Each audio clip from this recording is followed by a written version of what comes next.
அனைவருக்கும் வணக்கம். இந்த லெக்சர்ல நம்ம என்ன பார்க்க போறோம்னா, the bimetallic strip. What do you mean by the bimetallic strip? ஒரு கொஸ்டின் கேட்கலாம். ஸோ ஒரு ஸ்மால் டெஃபினிஷன் அது கொடுத்துக்கலாம். வாட் இஸ் அ பைமெட்டாலிக் ஸ்ட்ரிப்னு சொல்லிட்டு. So it is made up of two different metal. It is made up of two different metal of different thermal expansion coefficient. Thermal expansion coefficients is called bimetallic strip. Usually it is called the common bar. It is a common bar. அதாவது ஒரு 2 metal இருக்கும்.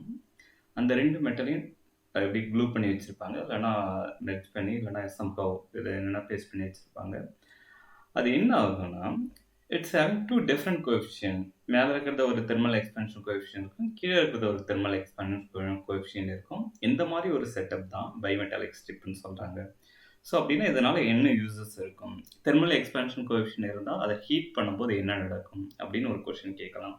So நான் இங்கே என்னென்னா ஒரு சிம்பிளான ஒரு diagram draw பண்ணுறேன். நான் என்ன செய்கிறேன்னா, ஒரு 2 example for this bimetallic strip. நான் மேலே என்ன செய்கிறேன்னா, ஒரு பார் எடுத்துக்கிறேன். You can call this is a brass bar. So இந்த பாரை நான் என்ன நினச்சேன்னா, இட்ஸ் அ பிராஸ். நெக்ஸ்ட் இது என்ன செய்யணும்னா, சம்ஹவ் நான் என்ன செய்யணும்னா, வெல்டரிங் பண்ணி ஆர் சோல்டரிங் பண்ணி சம்ஹவ் இன்னொரு மெட்டலை அது கூட அட்டாச் பண்ணிடுறேன். அது கீழே. ஸோ ரெண்டுத்தையும் க்ளூ பண்ணிட்டேன். இந்த பாரை வந்து நான் என்னென்னு எடுத்துக்கிறேன்னா, it is a iron bar. So யூஸ்வலாக இந்த பிராஸோட தெர்மல் எக்ஸ்பான்ஷன் கோஎஃபிஷியன்ட் எவ்வளோ இருக்குன்னா, இட் இஸ் அப்ராக்சிமேட்டாக 18. Maybe it is depend on the measurements R depend on the material. அதில் இன்டர்னல் ஸ்ட்ரக்சர்ஸ் அதை பொறுத்து அது வேரி ஆகும். அப்ராக்சிமேட்டாக நம்ம எவ்வளோ சொல்லணும்னா, 18 மைக்ரோமீட்டர் 10⁶ மீட்டர் பர் மில்லிகெல்வின். ஒரு மில்லிகெல்வின் டிகிரி அதிகமாச்சுன்னா எவ்வளோ அளவு அதிகமாகும். This is given data set. So you can go and verify it. Iron எவ்வளோ ஆகும்னா, இட் இஸ் அப்ராக்சிமேட்லி 12 × 10⁻6 மீட்டர். அந்த அளவுக்கு உங்களுக்கு என்னென்னா எக்ஸ்பேண்ட் ஆகும். But it's not visible to our naked eye. Maybe you can measure it through the microscope. அந்த மாதிரி வேரியேஷனை மைக்ரோஸ்கோப் வழியாக மெஷர் பண்ணலாம் பர் மில்லிகெல்வின். ஸோ அப்படின்னா இந்த 2 பாரோட தெர்மல் எக்ஸ்பான்ஷன் கோஎஃபிஷியன்ட்டும் ரொம்ப வேரியேஷன் இல்லை. அப்ராக்சிமேட்டாக வரும்னா ஆர்டர் 6 வேரி ஆகுது. அதாவது ரெண்டுத்துக்கும் உள்ள டிஃப்ரென்ஸ் எவ்வளோ மைக்ரோமீட்டர் பார்த்தீங்கன்னா, இட்ஸ் 6 மைக்ரோமீட்டர். நான் என்ன செய்கிறேன்னா, இந்த பைமெட்டாலிக் ஸ்ட்ரிப்பை if I am putting into the heat flame or something, if I am heating this setup, நான் என்ன செய்கிறேன்னா, இதை ஹீட் பண்ணுறேன்னு வச்சுங்க. நான் அந்த ஹீட்டிங் பண்ணும்போது என்ன நடக்குன்னு இந்த சைடு காமிச்சிக்கிறேன். So maybe you can use some different colour. உங்களுக்கு ஹீட் பண்ணும்போது அதனுடைய டெம்பரேச்சர் கொஞ்சம் கொஞ்சமாக ரைஸ் ஆகும். நான் என்ன செய்கிறேன்னா, கீழே வந்து ஹீட்டிங்க்கு ரெட் கலரை யூஸ் பண்ணிக்கிறேன். ஒரு யூஸ்வலாக இங்கே கேண்டில் போட்டிருக்கேன். பட் இங்கே வந்து அயன் வந்து ஹீட் பண்ணுறது கேண்டில்லாம் ரொம்ப நேரம் எடுக்கும். So if you are using some different setup for heating this bimetallic strip, அப்போ என்ன செய்யணும், பிராஸுக்கு வந்து தெர்மல் எக்ஸ்பான்ஷன் கோஎஃபிஷியன்ட் ரொம்ப அதிகமாக இருக்குது. எவ்வளோனா 6 மைக்ரோமீட்டர் அதிகமாக இருக்குது கம்பேர் த அயன். அப்போ என்ன, அது சடனாக எக்ஸ்பேண்ட் ஆகும். பட் அயன் என்ன கொஞ்சம் கொஞ்சமாக ஸ்லோவாக எக்ஸ்பேண்ட் ஆகும். அப்போ என்ன செய்யணும்னா, இந்த லென்த் வந்து எதுக்கு அதிகமாகும்னா, இந்த பிராஸுக்கு அதிகமாகும் கம்பேர் த அயன். அதனால் உங்களுக்கு எப்படி பெண்ட் ஆகும்னா, அயன் கொஞ்சம் ஸ்லோவாக தான் பெண்ட் ஆகும். உங்களுக்கு வந்து பிராஸ் இந்த மாதிரி பெண்ட் ஆகும். ஸோ ஃபஸ்ட்டு பிராஸ் பெண்டாக லென்த் அதிகமாகும். ஸோ நெக்ஸ்ட்டு பார்த்தீங்கன்னா, அயன் ஸ்லோவாக தான் எக்ஸ்பெண்ட் ஆகும். ஸோ இந்த மாதிரி ஒரு வேரியேஷன் உங்களுக்கு இருக்கும். ஸோ இதுதான் என்னென்னா, ஏன்னா இதனுடைய லென்த் பாருங்கள், அப்பர் பார்ட்ஸில் என்ன இருக்குன்னா பிராஸ் இருக்குது, அதனுடைய லென்த் வந்து அதிகமாக இருக்கும். இப்போ இங்கே பார்த்தீங்கன்னா, எதுக்கு லென்த் அதிகம்னு கேட்டிங்கன்னா, இந்த ரேடியஸ் ஆஃப் த கர்வேச்சர் எதுக்கு அதிகம்னா, இந்த பிராஸுக்கு அதிகம். அது அதனுடைய லென்த் தான் அதிகம். இந்த அயன் கீழ இருக்க அயனுக்கு பார்த்தீங்கன்னா, the radius of the curvature is small. அது கொஞ்சம் ஸ்லோவா தான் பெண்ட் ஆகும். ஏன்னா thermal expansion coefficient it's smaller compared to the brass. அப்பனா ஹீட் பண்ண it will bend like convex surface. Suppose இத நான் என்ன செய்றேன்னா, கூல் பண்றேன். அனதர் வே கூல் பண்ணா என்ன ஆகும்னா, அகைன் த சேஞ்ச் இன் அதாவது லென்த் வேரியேஷன் இது ரொம்ப அதிகமா இருக்குன்னா, கூல் பண்ண சடனா இது லென்த் குறையும்னா, ஏன்னா கூல் பண்ணா அந்த ஆப்ஜெக்ட் வந்து it will contract with each other.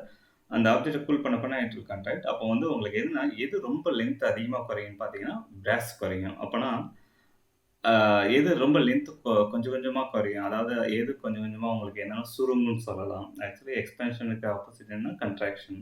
So contraction ஏன்னா டெம்பரேச்சர் ரைஸ் பண்ணா உள்ள இருக்க மாலிக்யூல் அட்டாமிக் வைப்ரேஷன்லாம் கொஞ்சம் கொஞ்சமா கம்மியாகும். அப்போ உங்களுக்கு என்ன ஆகும்னா, the material it will try to contract. So அப்போ என்ன செய்யணும்னா, the brass வேகமா உங்களுக்கு கன்ட்ராக்ட் ஆகும். அதோட லென்த் குறையும். பட் இந்த அயன் வந்து கொஞ்சம் ஸ்லோவா தான் குறையும். அப்போ வேகமா குறையிறதால அந்த லென்த் வேகமா டிக்ரீஸ் ஆகுறதால இந்த bimetallic strip it will bend up in the opposite direction to the previous case. அப்பனா எப்படி இருக்குன்னு பார்த்தீங்கன்னா, உங்களுக்கு suppose while cooling the brass length conduction will be quicker compared to the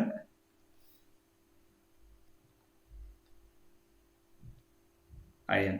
so கீழே அயன் இருக்கும். இது பார்த்தீங்கன்னா again the length of the iron will be larger. இங்கே பாருங்க, இது ரொம்ப அதிகமாக பிராஸோட எக்ஸ்பேண்ட் ஆகலை. இந்த first case this is a heating process, this is a cooling process, this a cooling process. So cooling process அப்போ உங்களுக்கு பார்த்தீங்கன்னா இந்த அயன் வந்து என்னென்னா ஸ்லோவாக தான் அது என்ன செய்யலாம் லென்த் கன்ட்ராக்ட் ஆகும் கம்பேர் டு த பிராஸ்.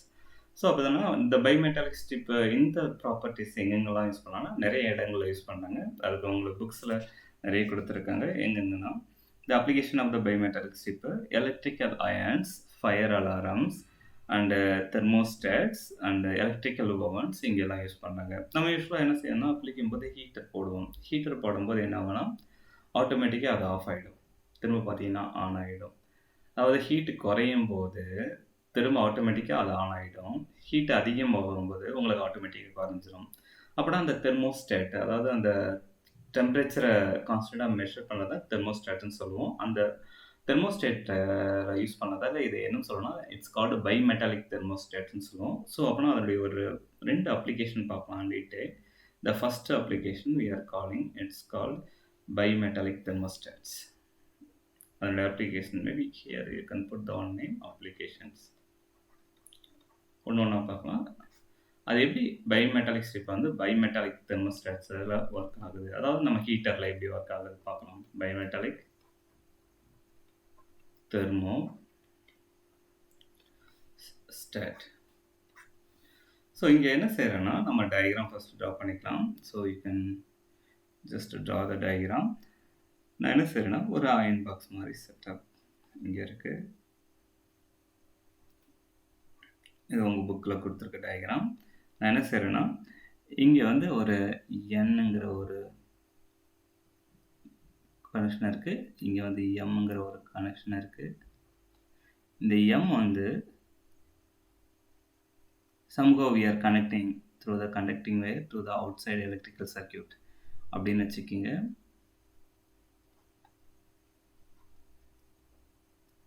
அதுக்கப்புறம் இந்த என் வந்து என்ன செய்யறேன்னா ஒரு ரெசிஸ்டன்ஸ் கூட கனெக்ட் பண்ணிட்டு இது என்ன செய்யறேன்னா இதுவும் என்ன outside electrical circuit connect பண்ணுறோம். ஸோ இந்த ரெண்டு இதை என்ன செய்யணும், இது கனெக்ஷன் டச் ஆயிடுச்சுன்னா, அதாவது எம் என்னும் டச் ஆகிடுச்சுன்னா there will be a flow of electrical current. Suppose M என்னும் டச் ஆகாட்டினா it's a break, it's open circuit. M என்ன டச் ஆகுனா க்ளோஸ்டு சர்க்யூட். இது எப்போ ஓப்பன் ஆகும் எப்போ க்ளோஸ் ஆகும் அப்படின்னு ஒரு கொஸ்டின் கேட்கலாம். நான் என்ன செய்கிறேன்னா இங்கே ஒரு பைமெட்டாலிக் ஸ்ட்ரிப்பை வைக்கிறேன். ஸோ என்ன செய்கிறேன்னா அவங்க புக்கில் ஒரு டிஃப்ரெண்ட்டாக கொடுத்துருக்காங்க, நான் ஒரு டிஃப்ரெண்ட்டாக கொடுக்குறேன்னு வச்சுக்கோங்க.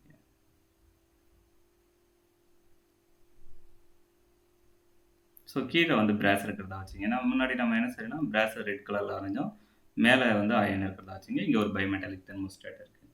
உங்களுக்கு என்ன செய்யணும், இது ரொம்ப கூலா இருக்கும்போது, நான் ஆல்ரெடி சொன்னது தான். It will contract. அதாவது உங்களுக்கு என்ன ஆகும்னா, it will bend in the opposite direction. உங்களுக்கு எது ரொம்ப அதிகமா கன்ட்ராக்ட் ஆகும்னா, அந்த பிராஸ் வந்து ரொம்ப அதிகமா கன்ட்ராக்ட் ஆகும். சாரி, எஸ், பிராஸ் வந்து அதிகமா கன்ட்ராக்ட் ஆகும். கூல் ஆகும்போது, உங்களுக்கு வந்து அந்த அயன் என்ன செய்யும்னா, ரொம்ப ஸ்லோவா தான் கன்ட்ராக்ட் ஆகும். அதனுடைய லென்த் லார்ஜரா இருக்கும். கூல் ஆகும்போது பிராஸோட லென்த் ரொம்ப வேகமா கம்மியாகும். ஸோ, அப்பன்னா அது என்ன செய்யும்னா, இப்படி பெண்ட் ஆகும். அதாவது இட் வில் பெண்ட் லைக் இங்க குடுத்திருக்க டயகிராம் படி it will bend like a கா டவுன்வர்ட்ஸ் கூல் ஆகும்போது. அப்ப என்ன செய்யும்னா, அந்த ஸ்விட்ச் என்ன ஆகும்னா, it will just open. It's open circuit. அப்போ வந்து உங்களுக்கு என்ன ஆகும்னா, கூல் ஆகும்போது it is not a closed circuit. அப்ப எக்ஸ்டர்னலா என்னன்னா, ஹீட்டர் கரண்ட் பாஸ் ஆகாததால உள்ள இருக்க ஸ்ப்ரிங் வந்து என்ன ஆகாதுன்னா, ஹீட் ஆகாது. இப்போ என்ன செய்யணும்னா, உங்களுக்கு வந்து ஹீட் ஆகுதுன்னு வச்சுக்கங்க. Just it will do the opposite way. Suppose heat ஆகும்போது உங்களுக்கு என்ன ஆகும்னா, இந்த கீழ இருக்க பிராஸ் ரொம்ப அதிகமா என்ன ஆகும்னா, it will be bend compare to the iron. Iron ஸ்லோவா தான் எப்பயும் என்ன செய்யும்னா, அந்த லென்த் எக்ஸ்டெண்ட் ஆகும். Compare the brass. ஏன்னா பிராஸோட தெர்மல் எக்ஸ்பான்ஷன் கோஎஃபிஷியன்ட் ரொம்ப அதிகமா இருக்கிறத விட்டு. இப்படி பெண்ட் ஆயிடுச்சுன்னா, அப்போ உங்களுக்கு என்ன ஆகும்னா, ஏன்னா பிராஸ் ரொம்ப கீழ பிராஸ் இருக்கு. அப்ப என்ன ஆகும்னா, it will touch the end button. So if it is touching the end button, then it will touch the M button. So ரெண்டு touch ஆகறதால there will be a flow of electrical current. இதுல நான் கொஞ்சம் ஆப்போசிட்டா சொல்லியிருக்கேன். நீங்க என்ன செய்றீங்கன்னா, மேல இங்க வந்து ஆக்சுவலா இந்த மாரி வச்சுக்கிட்டா தான் உங்களுக்கு இன்னும் கான்செப்ட் ஈஸியா இருக்கும். You can just put it the brass is in the above and then iron is in the bottom. இங்க கீழ வந்து என்ன செய்றீங்கன்னா, அயன் வச்சுங்க. அப்பன்னா இந்த கான்செப்ட் உங்களுக்கு இன்னும் கிளியரா இருக்கும். மேல என்ன வச்சுக்கிறீங்கன்னா, you can just keep the brass. அந்த ரெட் கலர்.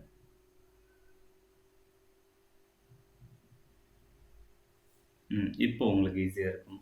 இப்ப என்ன செய்யுங்கன்னா, உங்களுக்கு கூல் ஆகும்போது மேல இருக்க பிராஸ் வந்து சீக்கிரமா கன்ட்ராக்ட் ஆகும். அப்போ கூல் ஆகும்போது இப்படி சீக்கிரமா இப்படி பெண்ட் ஆகும்போது, இந்த பாயிண்டர் என்ன செய்யும்னா, it will touch the N button. அப்போ என் பட்டன் இப்படி புஷ் பண்ணும்போது, மேல இருக்க எம் பட்டன டச் பண்ணும். அப்ப என்ன குளோஸ்டு சர்க்யூட் ஆயிடும். அப்போ உள்ளார என்ன ஆகும்னா, ஹீட் ஆக ஆரம்பிச்சுரும். அந்த உள்ளார இத சுத்தி என்ன செய்யிருப்பாங்கன்னா, அந்த ஹீட்டிங் காயில் வச்சிருப்பாங்க. அந்த காயில் ஹீட் ஆக உள்ளார ஹீட் அதிகமாகும். அதிகமாகும்போது, உங்களுக்கு எதனுடைய தெர்மல் எக்ஸ்பான்ஷன் கோஎஃபிஷியன்ட் அதிகம்னா, இந்த பிராஸோட தெர்மல் எக்ஸ்பான்ஷன் கோஎஃபிஷியன்ட் அதிகமாகறதால, it will expand more then the iron. அப்பன்னா அது ரொம்ப அதிகமா எக்ஸ்பேண்ட் ஆகுதும்போது, உங்களுக்கு என்னன்னா இப்படி பெண்ட் ஆகும். அதாவது it will bend towards like convex shape or the radius of the curvature in the downward direction. அப்போ என்ன ஆகும்னா, இந்த மேல புஷ் பண்ணியிருந்த அந்த பிராஸ் என்ன செய்யும்னா, என் பட்டன புஷ் பண்ணியிருக்கோம். இப்போ இப்படி பெண்ட் ஆகும்போது என்ன ஆகும்னா, it will just release the N button. அப்போ என்னன்னா ஓப்பன் சர்க்யூட்டா மாறிடும். அப்போ என்ன செய்யாதுன்னா, கரண்ட் பாஸ் ஆகாது. அதனால ஹீட் ஆகாது. ஸோ இந்த மாரி பைமெட்டாலிக் தெர்மோஸ்டாட்ல இந்த பைமெட்டாலிக் ஸ்ட்ரிப் எப்படி யூஸ் ஆகுதுன்னா, it will use as regulating the heat or maintaining the temperature of the heater. So இந்த மாரி யூஸ் ஆகுது. So this is a good one of the good application for the bimetallic strip. Next பார்த்தீங்கன்னா, it will use இந்த bimetallic thermometer. So அந்த diagram போட்டு உங்களுக்கு explain பண்ண the second application bimetallic thermometer.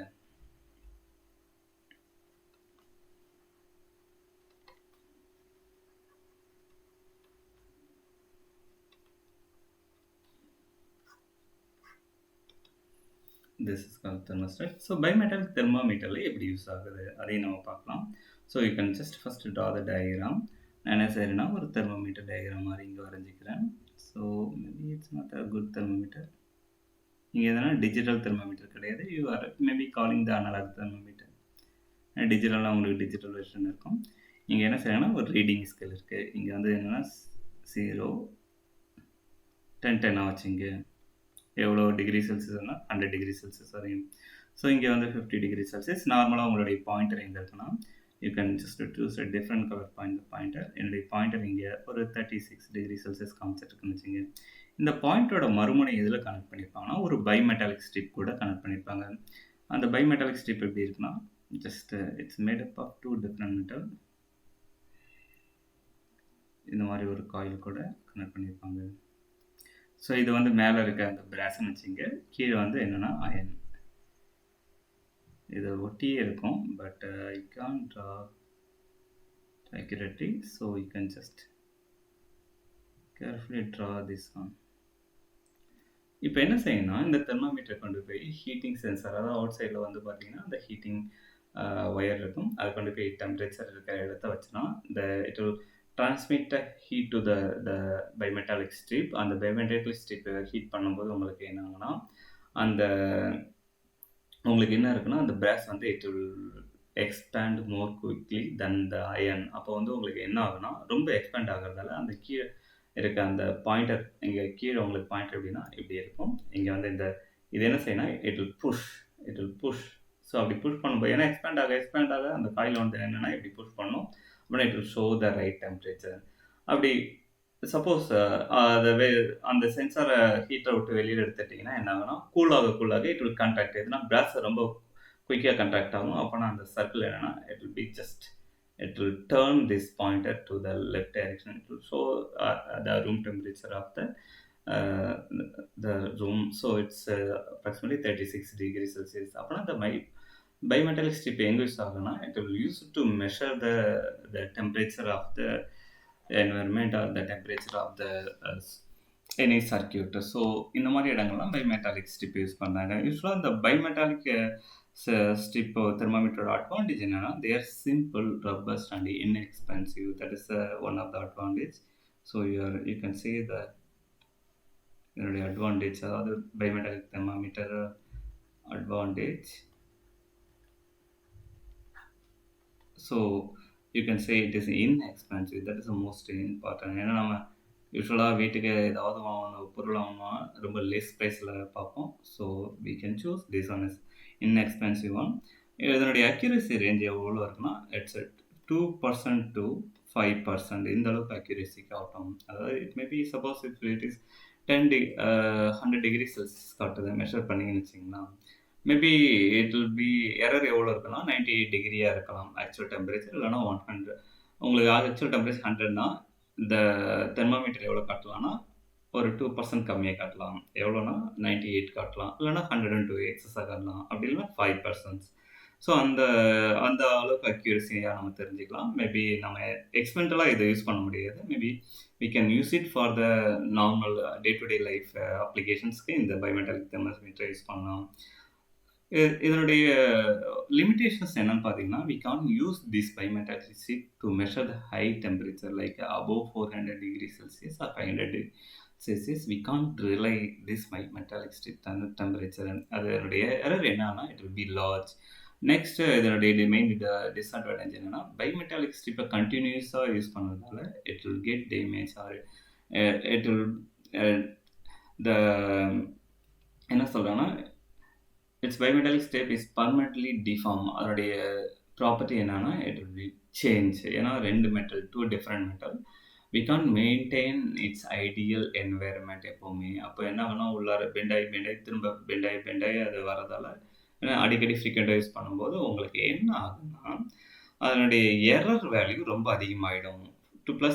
இனிஷியலாக புதுசாக வாங்கும்போது +or- 2 to 3% இருந்துச்சுன்னா, ஒரு 1000 டைம் யூஸ் பண்ணிட்டோம், இல்லைனா ஒரு 2000 இல்லைனா 3000 டைம்ஸ் யூஸ் பண்ணிட்டோம்னா, the error will be large, +or- 10%. 100 degree measure பண்ணுறீங்க ஆக்சுவல் டெம்பரேச்சர்னா 90 டிகிரி காமிக்கலாம், இல்லைனா 110 டிகிரி காமிக்கலாம். இன்பர்டிகுலர் எதை வேணாலும் காமிக்கலாம். அப்படிலாம் நம்ம என்னென்னா அதை ரிலே பண்ண முடியாது, ரொம்ப நாட்கள் ஆகிடுச்சுன்னா.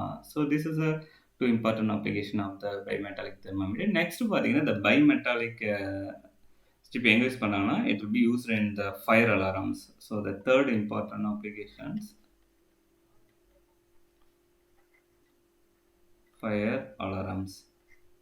ஜென்ரலாக ஃபயர் அலாரம்ஸ் என்ன செய்யணும், சப்போஸ் அங்கே தீ பிடிக்கும் போது டச் பண்ணும்போது அந்த எலக்ட்ரிக்கல் சர்க்கியூட் என்ன செய்யணும், க்ளோஸ் பண்ணுற மாதிரி அந்த பைமெட்டாலிக் ஸ்ட்ரிப்பை வச்சுருப்பாங்க. அது என்ன செய்யணும், இப்படி எக்ஸ்பேண்ட் ஆகும்போது இங்கே அதாவது சுவிட்ச் வந்து க்ளோஸ்டாக இருக்காது. இப்படி அந்த க்ளோஸ் பண்ணுறதுக்கோசரம் இது என்ன செய்யணும், அந்த 2 கனெக்டர் அங்கே இருக்கும். இப்படி அந்த சர்க்கியூட்டை க்ளோஸ் பண்ணிட்டோம். எக்ஸ்டர்னல் அலாரத்துக்கு கூட அப்படி க்ளோஸ் பண்ணும்போது பவுன்னு ஒரு சவுண்டு வரும்.